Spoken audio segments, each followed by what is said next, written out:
आप जो सोच सकते हैं आप वो सरकारों से करवा सकते हैं। तो कोई अगर आपको ये कहे कि यही रेजिमेंट नहीं बन सकती, तो मैं यहां दावा करके जाता हूं 101% बन सकती है। आप लोग इकट्ठा होकर दिखा दो, 101% बन सकती है। बताओ ऐसे कौन से काम हैं जो नहीं हुए, मौजूदा सरकार की कहूंगा मैं, जो इम्पॉसिबल लगते थे लोगों को, हुए ना। चाहे कश्मीर का मुद्दा हो या कोई भी हो रहे हैं ना मुद्दे तो क्लियर। तो क्यों हो रहे हैं? एकता का परिचय दो। और युवाओं से मैं खासकर कहना चाहूंगा, अपना टाइम मैनेजमेंट रखो। मैं ये नहीं कहूंगा आपको कि अपना 100% आप इस चीज में दे दो, लेकिन जितना भी दो ना, चाहे दिन का आधा घंटा दो, वो आधे घंटे में ही आपका 100% एफर्ट्स होने चाहिए। फोनों में निकाल दी लोगों ने अपनी आधी जिंदगी। 24 घंटे में से मैं कह रहा हूं 2 से 4 घंटे अगर पूरा कैलकुलेट करोगे पूरे दिन का, तो फोन में गुजर रहा है ना। ये आपको मानसिक तौर से पैरालाइज कर दिया गया है। 2016 के बाद से, जब से फ्री बटी है ना सिम ये नेटवर्क के साथ, आपने यहां से सोचना बंद कर दिया है। आपने इस पूरे शरीर को चलाना बंद कर दिया। क्रांति खत्म हो चुकी है। क्या यहां ज्यादा लोग नहीं आ सकते थे? आ सकते थे, लेकिन दूसरों को क्या लग रहा है कि हम तो मोबाइल पे देख लेंगे क्या हुआ है वहां पे। अगर मोबाइल पे ही सारी चीजें होनी होती तो बॉर्डर पे लड़ने क्यों भेज रहे हो आप सैनिकों को? पबजी खेलो, पबजी में जैसे हेडशॉट लगता है वैसे ही वहां पे खत्म हो जाएगा। लड़ाई तो मैदान में ही आकर लड़नी पड़ती है। इस चीज को समझो। अपना थोड़ा थोड़ा समय निकालना शुरू करो। और मैनेजमेंट बहुत आसानी से होता है भाई। 24 घंटे में आधा घंटा रोज का निकालना मुश्किल नहीं है। क्या करोगे आप इन आधे घंटों में? आप नए नए लोगों से मिलोगे अपने समाज के। आप उन्हें मुद्दे के बारे में बताओगे।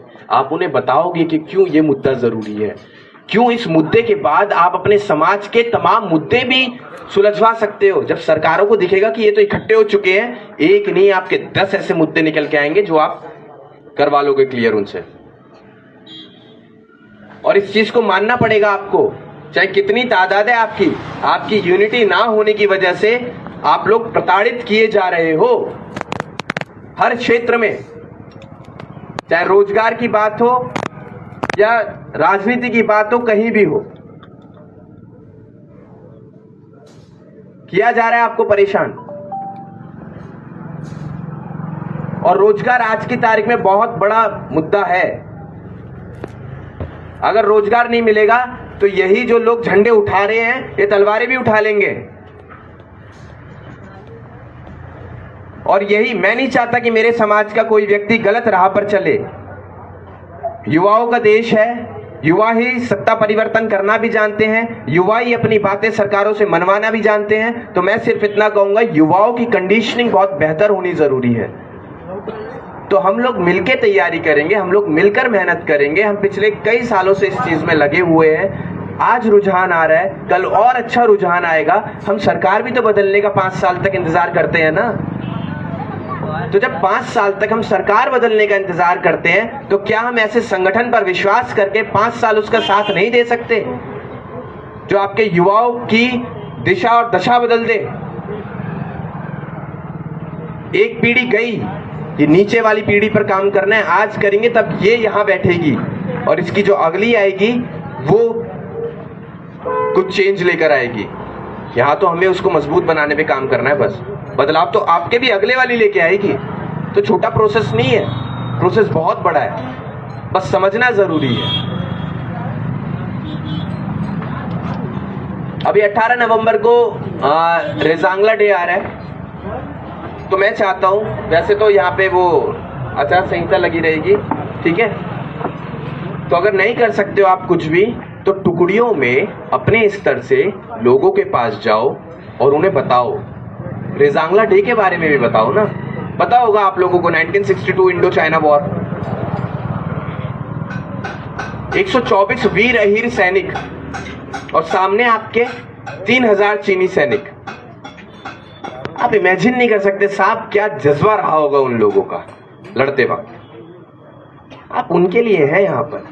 और ना सिर्फ वो एक बैटल, ऐसी तमाम बैटल्स हैं। चाहे नसीबपुर की बात करें, चाहे वर्ल्ड वॉर 1 की, वर्ल्ड वॉर 2 की बात करें, सबसे ज्यादा कंट्रीब्यूशन अगर हिंदू जाति में किसी ने दिया है तो वो अहीर समाज ने दिया है। छुपा दी गई आपकी बातें, छुपा दिया गया आपका शौर्य, दबा दिया सब कुछ, क्योंकि उन्हें पता है कि एक जगह तो ये मजबूत हो चुके हैं राजनीति में, ये अगर यहां भी मजबूत हो गए फिर तो बेड़ा गर्क है।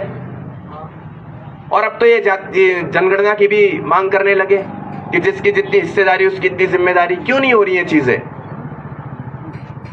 अहीर रेजिमेंट बनाना मुश्किल नहीं है, पॉइंट ये है कि कोई बनवाना नहीं चाह रहा है। शायद जिस अपोजिशन का दामन थाम रखा होगा हमारे ही समाज के कुछ लोगों ने, वो ही नहीं बनवाना चाहती। तो और अगर बनवाना चाह रही होती, सुनील तुम गए थे निरुआ को, तुमने दिया था, हाँ घेराव किया था,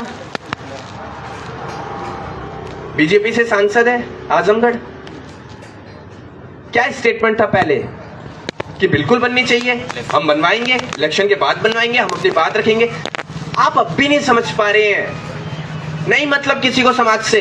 आप देखो तो किसको सपोर्ट करना है, इतना विवेक तो आपके अंदर है, इतना तो आपको भी पता है कि अच्छा बुरा क्या है। जाओ, बिल्कुल नेता आएंगे आपके पास, चुनाव का टाइम आएगा, आपके पास आएंगे, आप सीधी बात कहो, वोट वही पाएगा जो अहीर रेजिमेंट बनवाएगा, बात खत्म। लगा दो घरों के बाहर स्टिकर, चिपका दो इसी नाम के स्टिकर, वोट वही पाएगा जो अहीर रेजिमेंट बनवाएगा। अभी तो फिलहाल रुझान बनाना शुरू करो, एक दिन में नहीं जीत होगी, लेकिन अगर ऐसे ही चलते रहे आप तो इसी मुद्दे के साथ मैं आपको दावा करके जाता हूं आपका समाज तो एक होगा ही होगा। और इस एकता के साथ साथ आप तमाम ऐसे मुद्दे हैं जो सुलझवा लेंगे, चाहे सरकार फिर किसी की भी रहे। आप सरकार के गुलाम मत बनो, लेकिन समाज के गुलाम बन जाओ। मैं भी आप लोगों का गुलाम हूं, ठीक है? आप मेरा गुलाम मत बनना, आप भी अपने ही समाज का गुलाम हो। ये समाज आपको बहुत कुछ देगा। समाज को अगर सच्ची लगन से कोई काम करने वाला मिलेगा ना, वो बहुत कुछ दे के जाएगा इस समाज को। अब भी कुछ नहीं बिगड़ा है, अब भी बताने वाला कोई है आपके बीच। ऐसा ना हो कि कल को बताने वाला ही कोई ना बचे।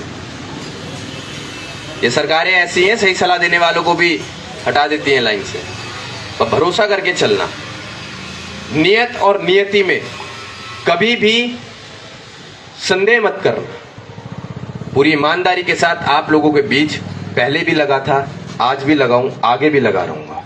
बस शर्त है कि आपको समझना है कि किसके साथ लगना है, किसका साथ देना है। अपनी झोली नहीं भरूंगा, ऑडिटिंग करवा लेना कभी भी। एक एक चीज इस समाज को देके जाऊंगा। मैं अपने लोगों को बताना चाहता हूं, अब तैयारी करो, अब तैयारी करो जड़ों को मजबूत करने की। किसी के पास अगर ज्यादा है तो वो कम की तरफ देखे। होगा कैसे, बदलाव कैसे आएगा? अगर मेरे पास ज्यादा है, दूसरे के पास नहीं है, मैं सहयोग करूं उसे। यही तो होगा ना, बैलेंस कैसे बनेगा? या हमेशा उसी की खाल नोचनी है? अब भी अपनों को समझो। गाना आया था ना, अपने तो अपने होते हैं। वाकई कोई नहीं आएगा आपके साथ,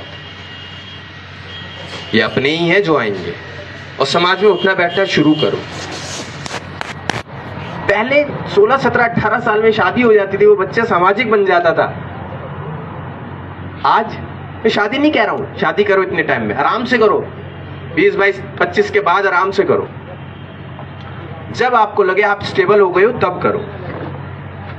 लेकिन सामाजिक बनने की कोई एज नहीं होती है, तो समाज में बैठने की भी कोई उम्र नहीं होती है। उठना बैठना शुरू करो, अच्छी बुरी बातें रखो, हर व्यक्ति का सम्मान करो। समाज में जब बैठते हो, जब आपको लगे कि ये मेरा बड़ा है, उससे कुछ सीखने को मिलेगा, उसका सम्मान करो, क्योंकि उसका तजुर्बा बोल रहा है, वो उसने देखी है चीजें। तो बड़ों में बैठना शुरू करो अब, और ये प्रचलन ये लाओ, ये कल्चर दोबारा अडॉप्ट करो आप लोग। क्योंकि पिछली वाली पीढ़ी ने तो हमें ये बताया था कि कहाँ बैठा है, ये तेरी उम्र के लोग हैं, तोड़ा गया ना, और हम इतने टूट गए कि आज हम अपनी जिंदगी से बाहर ही नहीं निकल पा रहे। हर व्यक्ति अपनी जिंदगी को बेहतर बनाने का प्रयास कर रहा है। आप खुद देखना, आज की तारीख का युवा क्या सोच रहा है? मेरी नौकरी, मेरी शादी, मेरे बच्चे, मेरा रोजगार, मेरा मेरा मेरा मेरे माँ बाप तक को वो भूल चुका है। आज की तारीख की ये कंडीशन है या नहीं है? अपनों को भूल चुके हैं लोग। ये हुआ क्यों? उस समाज से जब आइसोलेट होने लगे ना लोग, समाज से कटने लगे, हटने लगे, ये तब हुआ। और इसके लिए जिम्मेदार कौन है? इसके लिए जिम्मेदार भी वही माँ बाप है जिन्होंने कभी समाज में ही नहीं बैठने दिया था। प्रैक्टिकल बात कर रहा हूं मैं।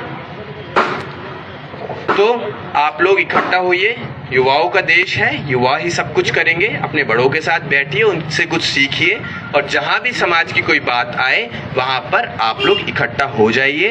अहीर रेजिमेंट, मैं आप भी बता के जाऊंगा, लोगों की नजरों में ये बहुत बड़ा मुद्दा होगा। ये बहुत छोटा मुद्दा है अपने समाज का, आप सुलझवा लेंगे इसे। बस शर्त है कि आप वोटर्स की तरह दिखा दो कि कितनी गर्दनें खड़ी हुई हैं, और अपनी बात मनवा लो सरकारों से। सब कुछ आसान है, सब कुछ आसान है। बस अब आपको फ्रंट पे आना होगा। आपकी लड़ाई है। मैं तो जाऊंगा नहीं फौज में।